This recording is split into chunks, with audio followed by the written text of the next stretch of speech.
Hello everybody and welcome back to another video. Today we're going to take a look back at the third week of the summer stage here in the 2023 season.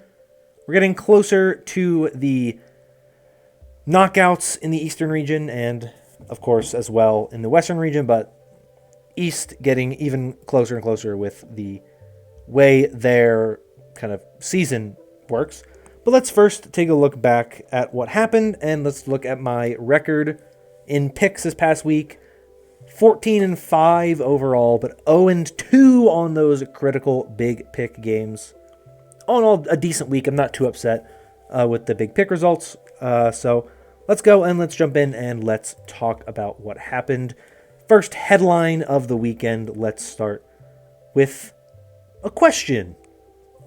Are the Florida Mayhem the best team in the world? I think the answer seems like yes, and I think that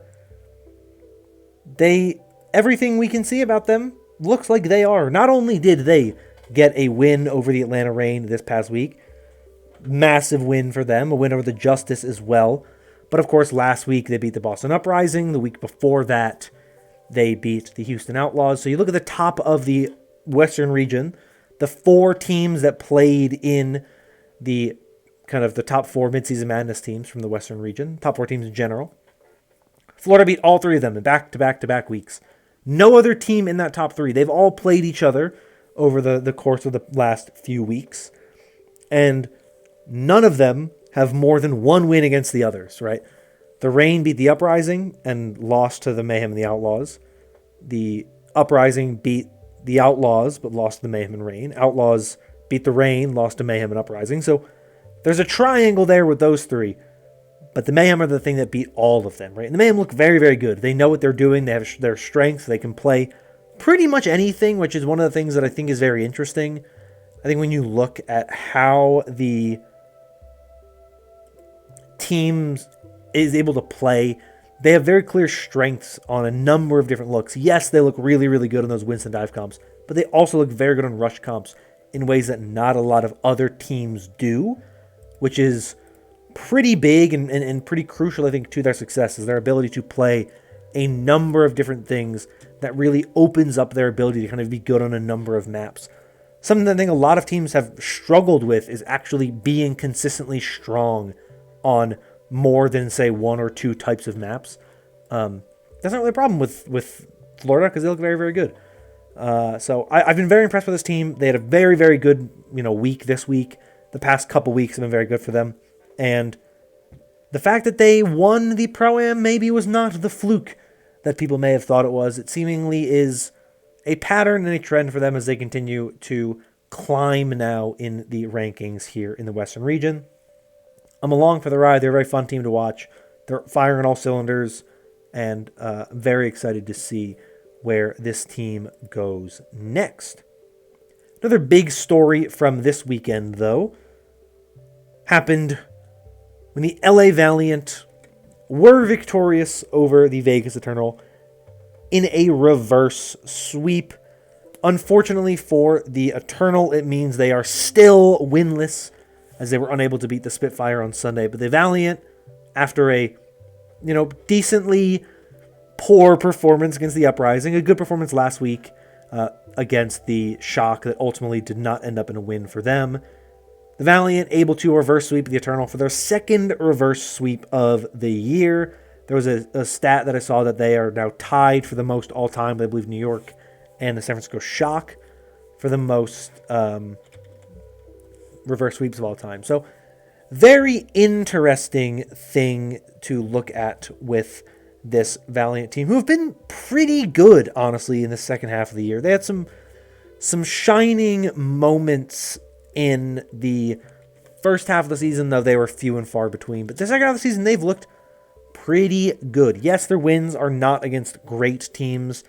They beat Vegas. They beat the Gladiators. Neither of them were solidly dominant wins, but they got wins, and I think that's really, for me, what kind of matters the most, is that they got those wins. And reverse sweeps are hard. It is hard to win in a reverse sweep. It is hard to be able to bounce back. to be down like that, to literally be at the moment where you make one mistake and you could basically lose your series, and be able to keep it together and pull through and be victorious. I think that's a huge, huge, huge thing to really kind of, acknowledge and kind of view as a very good, positive thing for this team. It is a hard thing to do, and they've done it well twice this season. Yes, there's a lot of stuff you can make about the Eternals kind of roster changes and making moves to put, taking good players out when they maybe shouldn't have. I believe it was them. I think they took Knife out at one point in time, but they also took Finale out, which was another thing that just did not really make a lot of sense. So, yes, there are definitely some things that you can kind of potentially criticize the Eternal for in that way, but the Valiant had to bounce back. They had to fight through. I think that you can't say that the Eternal making those changes is the reason they lost all 3 maps, right? Like, maybe a map here, but the Valiant still had to fight back. They still had to kind of claw their way back through there, and they were able to do it in a way that's very impressive. So shout out to the Valiant for that. Obviously, this was a game a lot of people had kind of circled for a little bit, and I think it was kind of an interesting thing to see, and happy for them to get another win, but it stinks for the Eternal to once again be without a win. Another week winless for this team. I feel bad for the players. I don't really care about the organization, but the players, I do feel kind of bad for them in that regard. Another team I feel pretty bad for is the LA Gladiators, or should I call them the Sadiators. Very rough week from them. I went 14-5 this week. Like I said, 5 games I predicted wrong. 2 of those were Gladiators games. The other 2 were also, the big picks. I got the Titans wrong twice, though one of them was them beating the Gladiators. So things are changing here as we go. But really, the Gladiators just not looking good, struggling a lot. The results of this weekend have the Gladiators now 11th in the Western region, which means if the season ended today, they would not be playing in the play-ins, which is pretty bad from the Gladiators, a team that we really did praise their addition of Marvel. It looked like a good addition on paper. It looked like a move that should have been good for this team, but it has not been what they wanted. I think the problem with Marvel is not necessarily the addition of Marvel. I don't think Marvel's a bad player. He's playing on ping, and that's a problem. I think Cal joining this team, once again, not necessarily a bad move.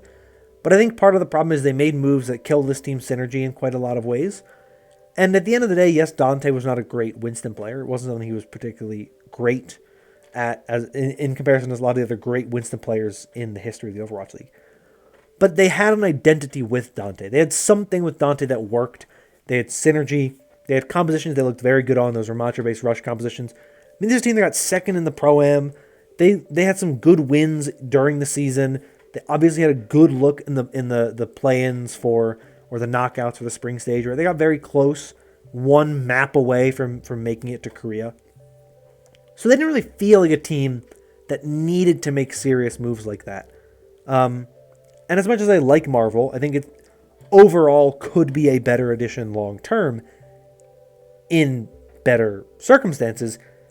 It feels kind of bad for the fact that they just don't have everything working the way that they probably should, or that you would hope with the way that they made the change to this roster. So I feel bad for this team in a lot of ways, because I feel like they should be better than they are. And I feel like the changes that they made should have been better for this team. But it's not like they've been losing to really good teams, right? If they were struggling this stage, but their losses were to the Reign, Mayhem, Outlaws, Uprising, it would be one thing. But it's the fact that the teams they've lost to are the Spitfire, the Titans, the LA Valiant. Okay, the LA Valiant and the Shock. That's bad. Like, they did not lose to really good teams. They lost to teams in the middle to the bottom. So they are not in a great spot, and I feel like that's really the big problem with this team. Is I look at them and I just go, you cannot expect me to feel really good about a Glads team that just cannot get wins against a pretty bad team. So I hate to say it, but this team is just not in a good spot, and I feel like it's a little bit of an issue of just kind of thinking that the thing that they needed to do to get better was to make an addition and a subtraction. Maybe they would have been better off if they just said, maybe Marvel puts us in a better spot, but maybe we shouldn't also get rid of Dante. I know money's kind of a problem, but they announced the addition of Cal and then also haven't announced any moves since then. So maybe that sponsorship money from Euritos is really helping, or Heritos, or I don't know how you pronounce it. But they didn't announce them getting rid of Lastro or any of their support players. So seemingly they had some money somewhere if they could bring Cal in. Just throwing that out there. I don't know what the deal is there, but this team not looking good. I think the fact that they lost kind of the thing they were good at hurts them a lot in the long run. And I think that we're seeing a team struggling to find an identity and struggling with ping and stuff like that. And I just think that they, to me, seem like a team that probably is not going to be able to kind of climb their way back into things. Their upcoming schedule is tough. They have to play Houston next week. They have to play New York, which is a winnable game, I guess, but New York's also getting better, so it's tough. It's tough to look at this Gladiators roster and what they've done and feel like they are really in a position to start really climbing. I just don't really see it happening right now. But let's talk a bit more about a more positive story. Moving over to the Eastern APAC region, the Dallas Fuel victorious over the Seoul Infernal this weekend, as well as a win over the Guangzhou Charge. First one in the Dallas Fuel's history, by the way. They'd never beaten the Guangzhou Charge. Never won a map against the Guangzhou Charge before this weekend. But the Fuel now seemingly are the best team in the APAC region. They were the champions a year ago, kind of no longer at that high after losing Chio Fielder and Fearless, but lots of very good kind of momentum swinging from this team now has them at the top of the Eastern region. And that series against the Infernal was wild because there were multiple times in that match where if you didn't know what the result was going to be, you would think, oh, Dallas is going to lose this map. You know, they were down 99-0 on control after already losing the first point on control. So on the second point, right, they were down 99-0, come back and win that point and the next point to win the map. Then on Midtown, the Seoul Infernal had 5 minutes to cap point B to take the map. Couldn't do it. There was a point on Dorado where both Bliss and MCD were already gone. And it was like 3 minutes left for the Seoul Infernal. And they had to push a very, very short distance and lost the map. The Dallas Fuel, very good showing from them. It wasn't that the Infernal played poorly. The Fuel had rough moments on their defenses in the early parts of maps, but they clutched up on defense, had very good defense. Bliss and MCD looked very, very good, and finally we're seeing them really kind of hit their stride and really hit their high. And I think the meta is good for Dallas now. I think they look better, I think, if they can move more towards Sparkle and Echo, Edison on Tracer. Obviously, if you're going to have to play Sombra, you have to put Edison and Sombra and Sparkle and Tracer, but I think this team is going to be more comfortable with Edison on Tracer, Sparkle on Echo, because those are more of their strengths, right? It's not that Edison doesn't play Tracer because he's not good at it. It's because he has to be their Sombra player, right? And so that kind of makes Sparkle become the Tracer player by necessity. But traditionally, Edison's known for Tracer. That's kind of his hero in the past. That's kind of the hero he was known for back in the day. And Sparkle is one of the best Echoes we've seen in kind of the history of the league. So I think it's a good change for this team moving more into Echo as the map pool favors Echo a little more. I think they're kind of better in that way. And you have a map like Circuit Royale in the map pool now, which I think they're a team that'll be way better at that because it allows Hanbin to play off-tank heroes, and you can kind of get away with playing some interesting stuff there. So I like what we've seen from Dallas, which I think is interesting. I think they're going to be a team that gets better, and I'm curious to kind of see where they go from here as we move forward, going into the kind of knockouts and whatnot, because they definitely are in a position to potentially make it in through not even having to get to the play-ins, but if they win their group, they got second in the knockouts for the spring stage. So if their average finish if they finish first and second, they have an average finish of 1.5. I mean, that's pretty good. There's a very good chance that that could be enough to get them in if they have to, if they beat a likes of the Infernal or if the Spark kind of just don't make it into the top, right? If they don't get second, that could be the Fuel getting in. I do want to take a little bit of a second here just to kind of go on a little mini kind of tangent to talk about the meta right now and why I think we might be seeing some of these moves that we're seeing. Because it feels very interesting that there weren't a ton of changes to there weren't a ton of nerfs and stuff to the heroes that were getting played in the first half of the season for us to get to a point where I feel like we'd see a significant shift away from Sombra. And I won't say we're seeing a significant shift. We're still seeing a lot of Sombra play. But there's been a lot of evidence on like Reddit and Twitter or whatever you want to call that app now that we might be getting the Sombra rework that's been teased for a little while in Season 6. And of course, Season 6 comes out here in just a little over a week. And so part of me wonders if the pros have gotten their hands on the Sombra rework already, and if maybe teams are going, oh, she's not nearly as good as she is on the live patch, and we're seeing a transition that maybe Echo will be good. Now, maybe that's not necessarily the case. Maybe some other hero will be very, very good. Maybe Soldier or Sojourn or something like that will be good, and teams like Vancouver or Dallas will struggle a bit more with a meta change. Where they can't necessarily play the stuff that they're good at now. But I do have concerns, right? Like, it's interesting to me, like, if Echo is the thing that's becoming meta, that hurts Boston a lot. I don't feel good about Boston if they have to put Decay on Echo. Like, no, I think Boston to me is still the team that needs a flex DPS player. They should be, if I'm Boston, I'm sending a bunch of money to Los Angeles right now to try to get Yaki onto my team. Because he is a flex DPS player that's on a pretty bad team, but maybe you can get him and he can be the guy to play your Mei, your Echo, stuff like that, if that's what the meta becomes. But I'm interested in seeing why Echo's as good as she is. Obviously, I think Hero pulls some of it too. Echo's really good at Numbani, which I think helps. I think some of the Sombra play getting a little diminished is from other, like Circuit Royale. You can play Sombra on Circuit Royale, but you want to have some kind of heavy hit scan on that map as well. You play a little bit differently because you're not running Winston there. You're running Sigma, so there's some changes there. You're running double flex, a little bit of different situation there. So it's interesting to see what we're getting. But I wonder if the Sombra rework is coming and if the teams have their hands on it and they're like, yeah, we want to probably start finding ways to win without Sombra. And maybe that's Atlanta's issue, is that they are trying to hold on to a hero that a lot of teams are going, yeah, she's not that good anymore. And Atlanta's kind of being like, we got to adjust, and our strength is kind of now becoming a weakness. And maybe that's where we're seeing some changes. I don't know, right? All speculation, all just kind of me throwing stuff out there. But it was an interesting thing that ran through my mind that I wanted to bring up and get some thoughts on it from people that maybe it's a thing, maybe it's not. I don't know.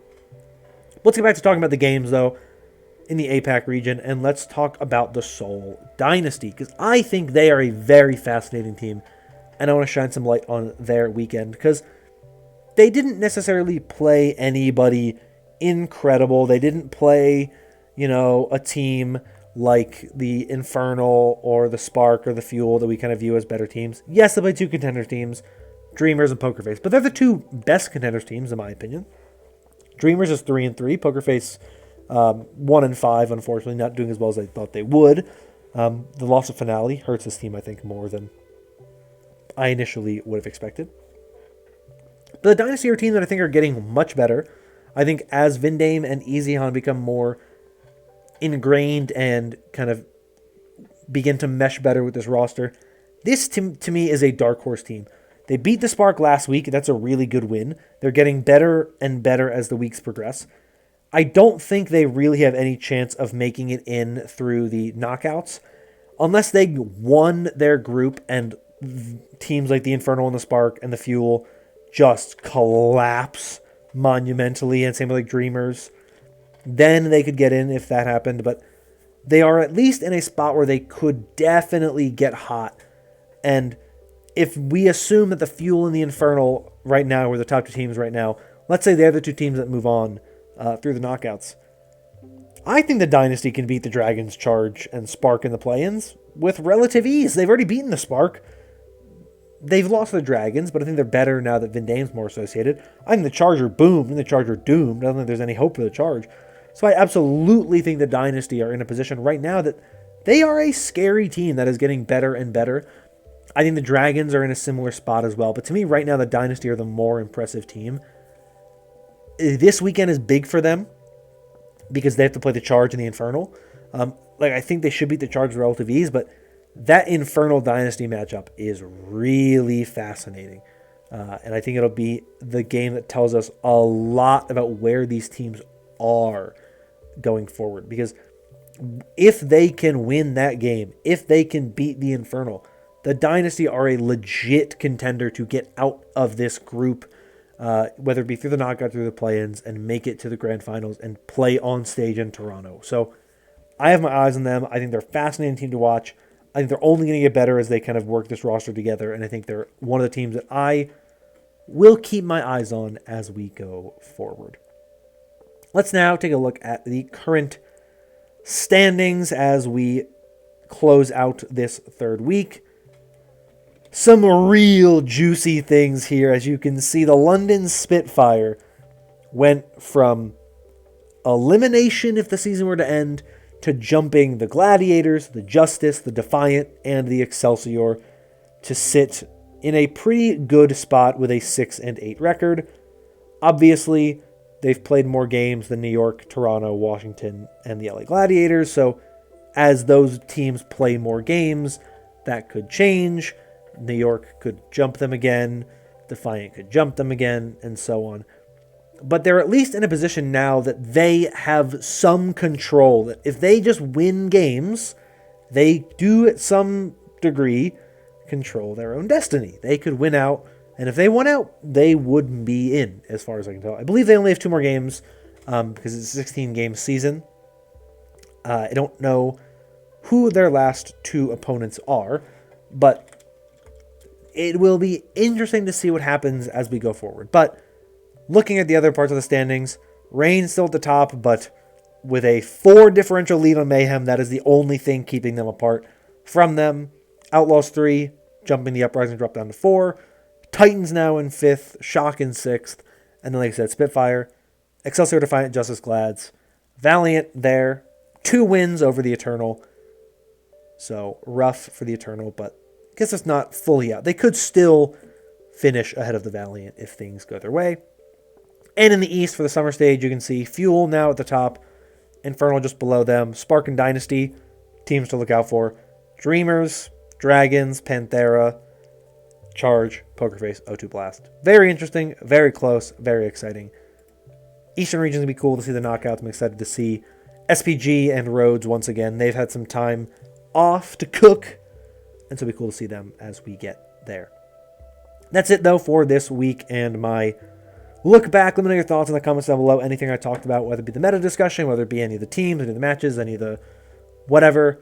Let me know in the comments down below your thoughts. And if you enjoy this video and want more like it in the future, consider liking and subscribing. Your support does help out a lot with the channel. That's going to be all, though, for me for today. Thank you all once again. I hope you're all staying safe and staying healthy. And until next time, bye-bye.